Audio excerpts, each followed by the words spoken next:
शांति। आपका प्रश्न है आज की मुरली से लेकर पद्मा पदम सौभाग्यशाली और दुर्भाग्यशाली फेल हो जाते हैं।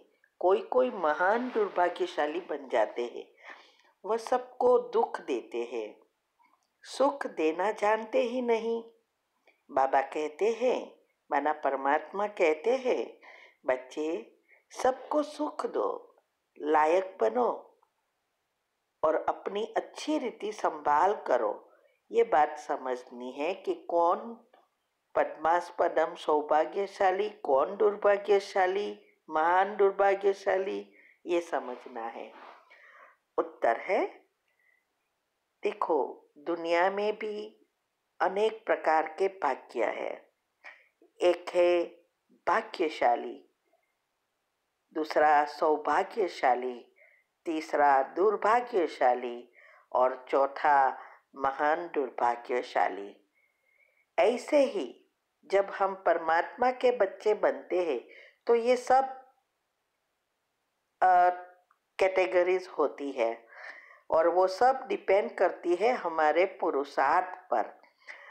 हम परमात्मा के बच्चे बनते हैं तो उसके तरफ से हमें जो ज्ञान वगैरह मिलता है वो हमें पद्मा पदम सौभाग्यशाली बनाने के लिए ही मिलता है।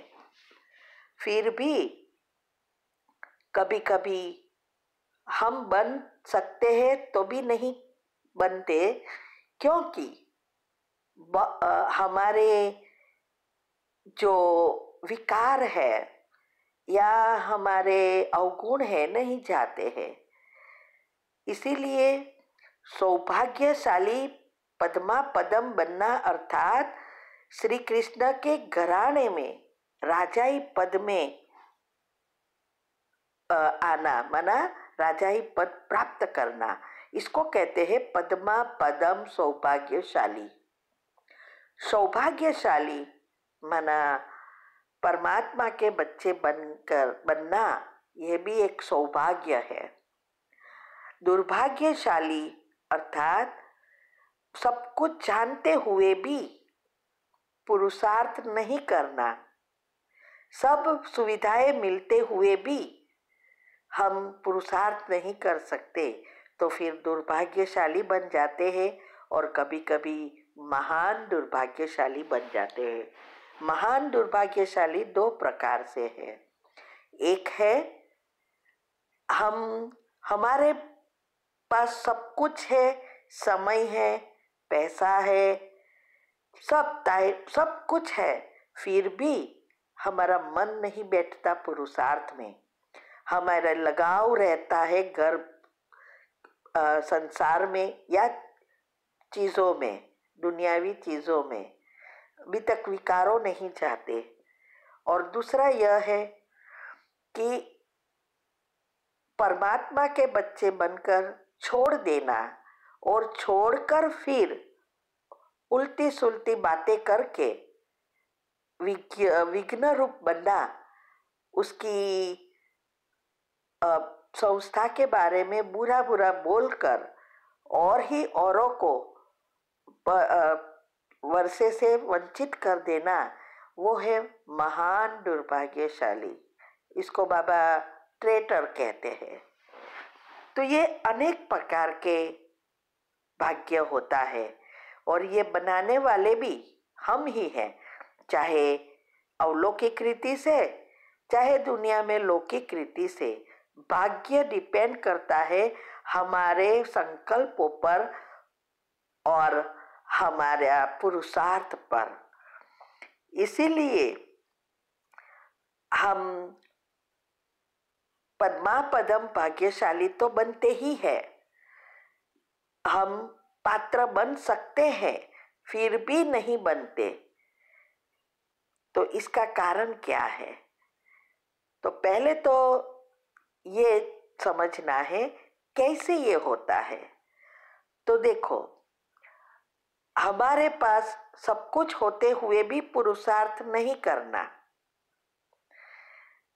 तो ये क्या है आलस्य, अलबेलापन, भोग विलास। अभी तक कुंडलिनी नीचे ही मूलाधार में ही घूमती रहती है और इसीलिए हम पुरुषार्थ नहीं करते। दूसरा ये भी है, हमारा लोभ अभी तक नहीं गया है। संतुष्टता नहीं आती तब तक हम बन ही नहीं सकते। तो ये जो लोभ वृत्ति है बहुत बहुत पावरफुल है। एक भाई की मैं कहानी सुनाती हूँ। हम तो बहुत जगह पे जाते हैं, बहुत लोगों से मिलते हैं और इसीलिए बहुत सारी कहानियाँ हमें सुनने मिलती है। तो ये तो एक प्रैक्टिकल है। एक भाई था, वो इतने उसके पास पैसा नहीं था। वो जब छोटा था तो वो घर पर लोगों के घर में जाते थे, दुकानों में चीजें बेचता था, खास करके गुड़ बेचता था और 1 रुपया 2 रुपया कमाने के लिए कितनी मेहनत करता था।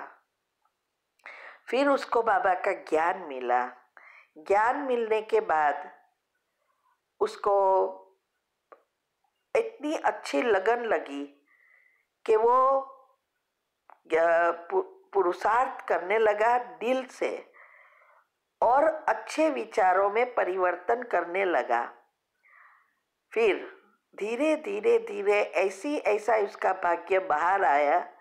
वो बहुत पैसा कमाया, कितनी जगह पर सेंटर पर सेवा की, सेंटर खोले, सेंटर चलाते हैं, सब कुछ करते। फिर धीरे धीरे इतनी लोभ वृत्ति जागृत हुई, दुनिया में चीजों के पीछे पड़ गया तो पुरुषार्थ एक साइड पर रह गया। फिर मान शान का भूखा हो गया कि कैसे लोगों इसकी वाहवाह करें।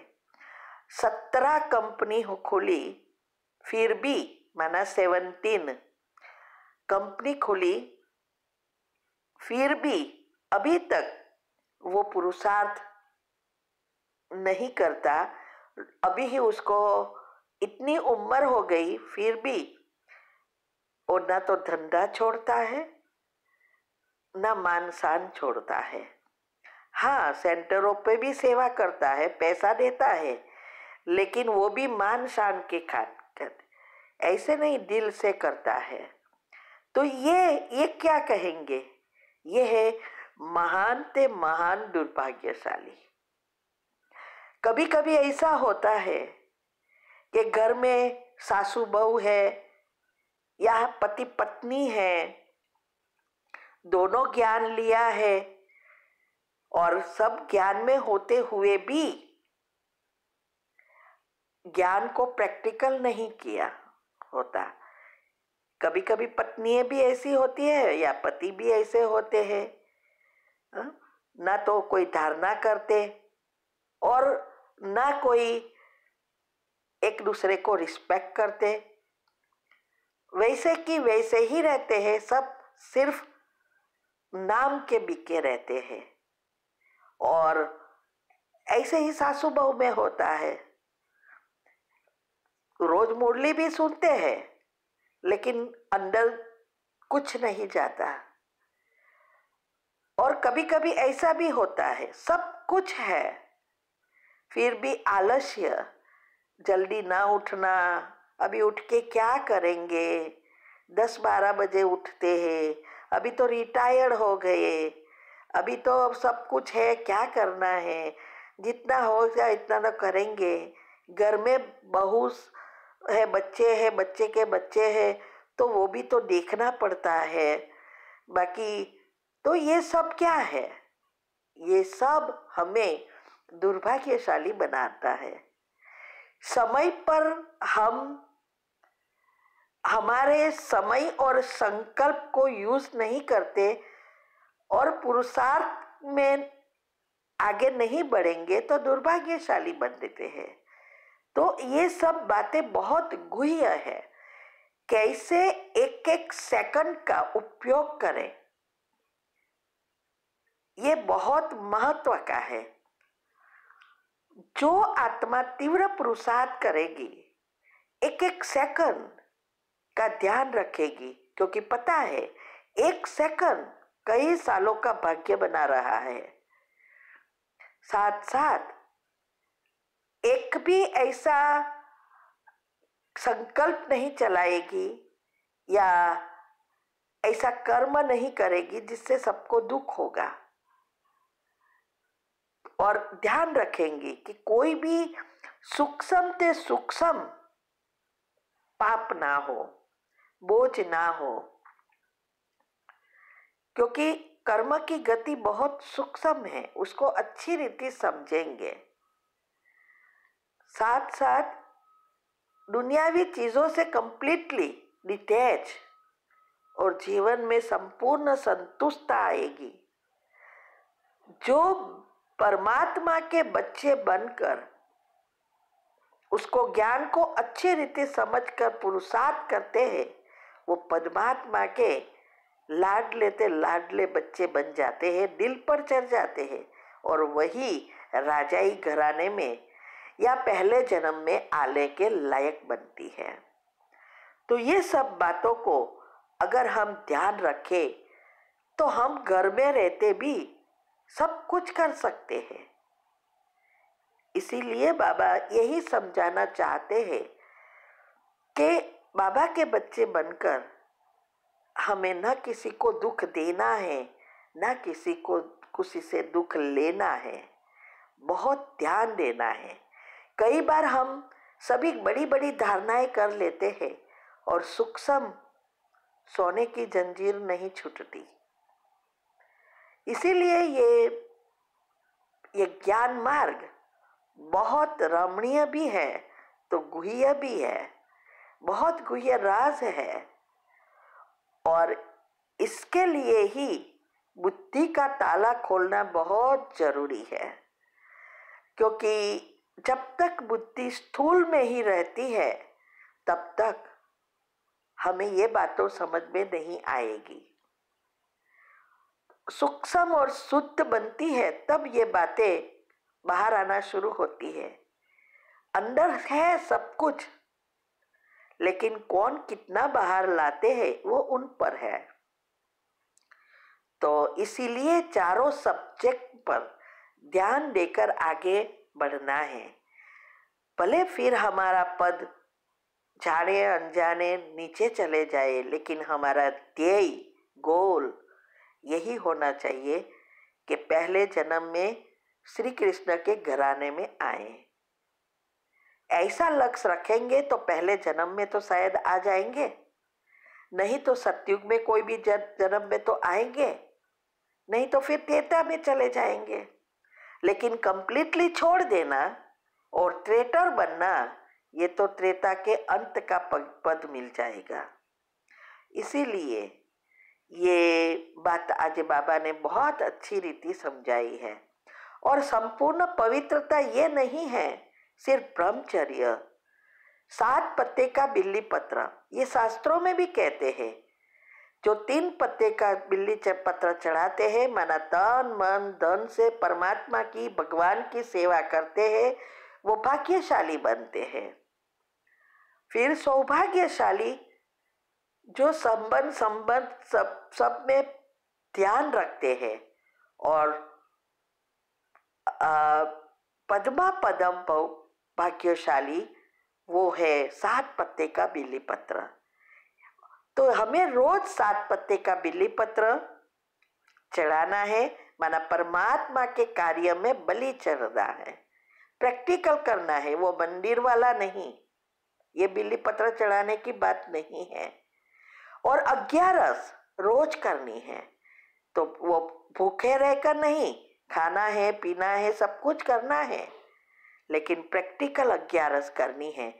वो दोनों बातें हमने YouTube पर रखी है कि क्या है 11, क्या है 7 पत्ते का बिल्ली पत्र, ये अच्छी रीति समझो। वैसे अगर आपको आगे जाना है तो YouTube पर हमने बहुत गुह्य राज रखे हैं मंथन करके, तो वो अगर आप सुनेंगे तो आप कहाँ का कहाँ पहुँच सकते हैं।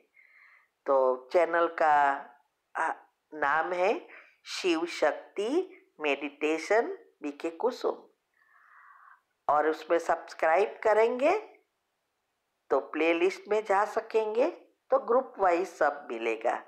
सिर्फ सुनना नहीं है, सुनकर समझो और उसको जीवन में धारण कर प्रैक्टिकल स्वरूप बनो, तब ये हम बन सकेंगे। ठीक है? ओम शांति।